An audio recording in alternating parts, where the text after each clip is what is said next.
As I've gone through this feature, I've found that a lot of times there's movies that aren't really anything special, or sometimes are downright below average, but are saved somewhat by good performances. Or, if not saved, then are at least somewhat interesting. Needful Things is definitely one of those cases.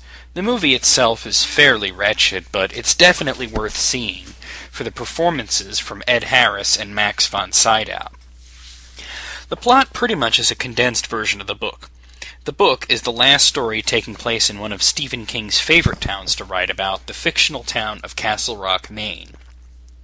A new store opens, sort of a hybrid of a curio store and an antique shop with no particular specialty, Needful Things, and it always seems to have exactly what your heart's desire is, for an impossibly low price.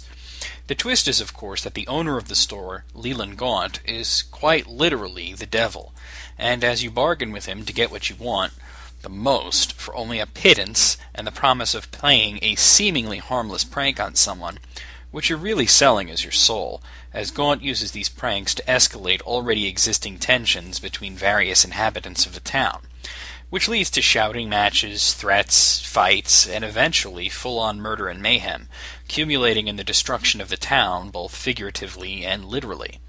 It's a fascinating story, and I rank it among King's best novels, along with The Dark Tower, The Stand, Bag of Bones, Salem's Lot, and It. It's also the first time I ever remember seeing a commercial for a book. They really made a big deal out of Needful Things when it came out.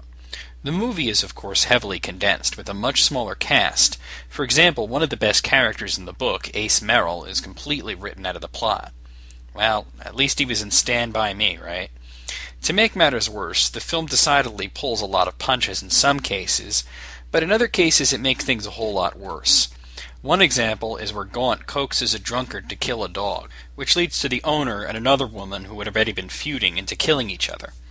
The manner in which he kills the dog is much more horrific in the movie than in the book, to the point of being unnecessary, though the final knife fight between the owners is much more subdued than the book, much less gory anyway.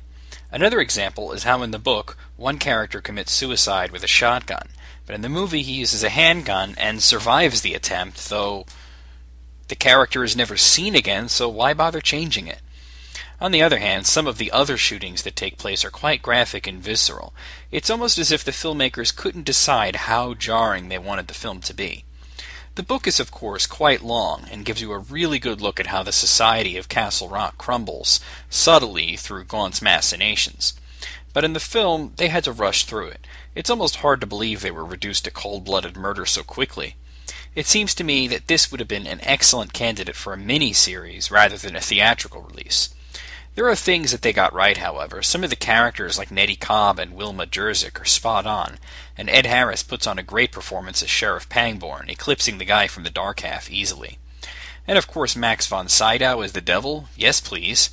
Hell, I'm pretty sure Max von Sydow really is the devil, so maybe he wasn't acting.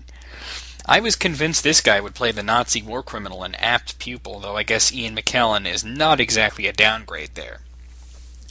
Needful Things is, at its heart, a pretty mediocre movie that's really only for the fans of the book. So much of the subtlety is lost in translation, but the acting makes it worth a cursory glance at the least. Though I still can't watch that scene where they kill the dog.